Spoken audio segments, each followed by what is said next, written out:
For example, in recent years, archaeology has discovered a jade pendant, which Chinese archaeology calls the first dragon in China during the Hongshan civilization period 7,000 years ago. It is a ring-shaped jade, not a full circle, but a semicircle or a large semicircle. Through this jade pendant, we can obtain many ancient information. First of all, it reminds me of Chapter 10 of the Tao Te Ching. There is one paragraph called Spirit United with Body. Can they inseparable? It speaks of the Mother of Heaven and Earth, and human being cannot live without the Mother of Heaven and Earth.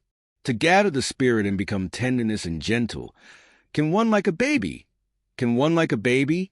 For this paragraph, please read the 10th chapter of Lao Tzu. There is a detailed discussion about the relationship between the Mother of Heaven and Earth and the baby. So, when I saw this semicircular jade pendant, which has one thing like an eye, I thought of the paragraph that Lao Tzu said, "Can you own the nature essence as a baby has?" It is a relationship with the Mother of Heaven and Earth. The Enlightenment consciousness of Chinese civilization has a broad outline, which in Chapter 10 has mentioned. A few years ago, I visited the tomb of Fu Hao in Beijing. This tomb of Fu Hao has mentioned these two words of Fu Hao several times in the oracle bone inscriptions. Archaeologists at the time did not know what Fu Hao was. 2 years ago, mainland China excavated the tomb of Fu Hao, which was excavated under the overlapping tomb of a king of Yin. So, Fu Hao supposed the queen of King Yin. Among the unearthed cultural relics, there are 2 pieces of pentagonal jade pendants. When my wife and I visited, we noticed at the same time these 2 pentagonal pieces of jade. We all said at the same time, "Oh, this seems to be Hong Fan." In the Yin dynasty, there was a record of Hong Fan, which is Hong Huangji Fan, means the model represents the concept of heaven and earth in the Enlightenment era of the prehistoric ancient Chinese civilization. These 2 pieces of pentagonal jades, are they the Wuxing 5 elements from Hong Huangji Fan? But in modern days, our Wuxing only becomes a written record and cannot find any visible object anymore. Speaking of Hong Fan, does it have anything to do with Chinese painting? I say the relationship is remarkably close. The hidden and inherited information from the object of Hong Fan shows that the 5-color theory is implicit, and it is the implicit relationship between the colors of heaven and earth. The 5-color theory of Chinese painting is implicit. So if you see Chinese painting sometimes made only by ink, which does not mean it has no color, but it has the 5-color theory. This 5-color theory is not explicit but implicit, and is only unpublicized. Chinese talk about this 5-color is the colors of heaven and earth. It is a different system with the color relationships taught by the Western. The Chinese 5-color theory is an implicit relationship.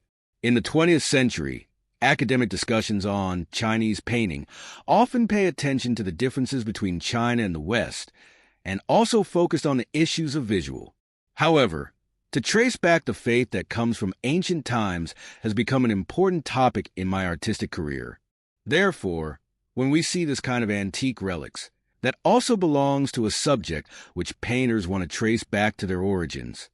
In the special environment of the 20th century, as an exploratory Chinese painter, I must have the spirit of tracing the origins in order able to respond to the 2 major streams of the East and the West. This is also my response to traditional Chinese culture, to develop the Chinese painting. Tracing back the origin is a required course that nobody can ignore. To Chinese painting, tracing back the origin solves the issues of thought form. Chinese painting belongs to the major Xiang thought system, which is the Xiang image from the eye level. Western art is a psychological system of visual form, and even abstract modern works also need to strengthen visual form, which is to say, to strengthen vision. The expression in my works requires the reinforcement of the expression of Xiang, the logical language without visual form.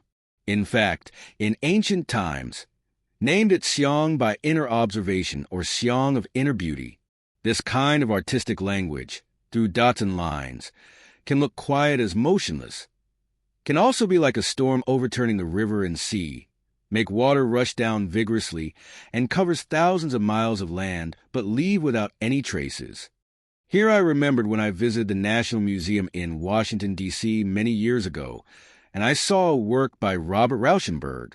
He is a modern painter, and this modern work is composed with both rice paper and Chinese folk crafts. He framed the rice paper, layer by layer, about the thickness of an inch more, and then displayed this work on the wall. Later, someone explained to me that it was such a thick rice paper sandwich with a lot of porcelain pieces of ancient Chinese ceramics and some ancient Chinese objects in which he was interested. The first layer is an exceptionally large paper cut from Ping-Hui.